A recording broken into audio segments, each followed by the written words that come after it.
Hey everybody, it's Stephen from the church. I'm coming to you on a perfect fall afternoon. The leaves are turning outside my window, the sky is blue, and that frames the surreal activity of news helicopters flying in circles nearby as they cover events over on Coast Guard Island.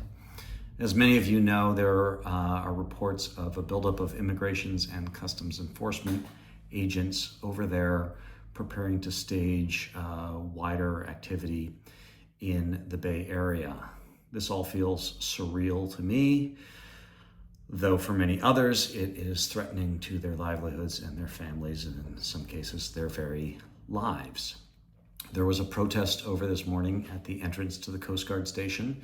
It included many people, some clergy and some Episcopal clergy. Reports are that it was mostly peaceful, but there may have been some altercations with flash bang grenade things. I am sending up prayers for the people who are innocent in all this, migrants who do the work that most of us don't want to do, who are simply looking for a better life. I'm also sending up prayers for the peaceful protesters and for Coast Guard personnel, a number of whom go to our church and whose jobs are disrupted by all of this, and who aren't even being paid right now due to the current dysfunction in our government. It is pretty hard to know exactly what is going on and how to respond, and I suspect that some of the misinformation is part of a strategy to just sow fear among vulnerable people. To get all theological on you, we do not live our lives based on fear. Following Jesus' example, we love our neighbors as ourselves. And when Jesus was asked to define neighbor, he defined it as the most foreign person he could come up with, a Samaritan. We also take heart from Jesus' own story. The Gospel of Matthew starts out with Jesus fleeing government persecution as a refugee. At the end of his story, he faced violence and death with love and nonviolence. And later, as the Apostle Paul interpreted all of Jesus' story in that passage we know from many weddings in 1 Corinthians 13, Paul mentions that unless our hearts are animated with love that is self-giving, then all of our action is no more than just noise.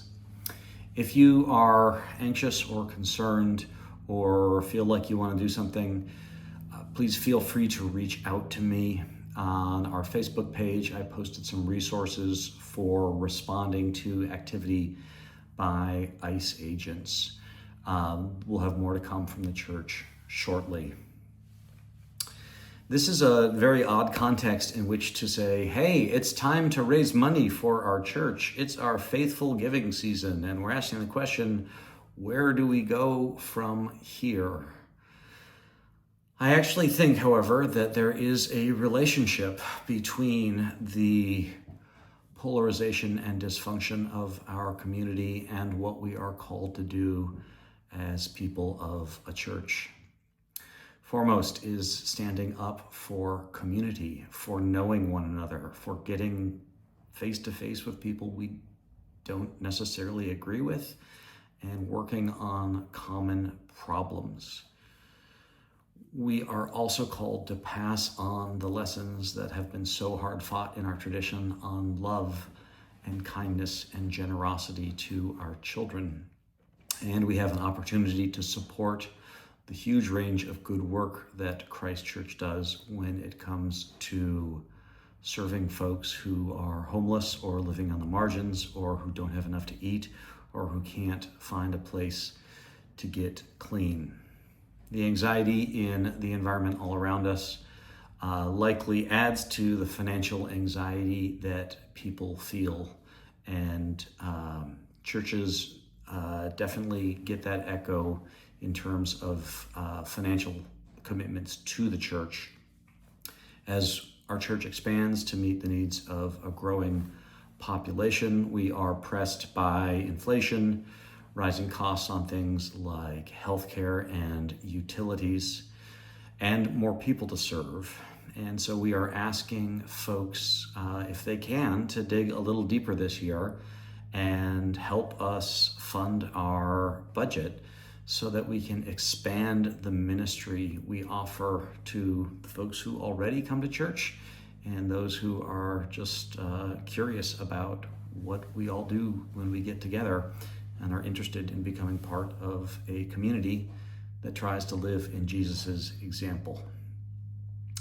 So on this day, as we carry full hearts, heavy hearts for many of us, fragile hearts in light of the state of our country, I hope you can find some solace in the idea that our God, our community, our traditions, and the way we serve each other may help ease our burdens. God bless you.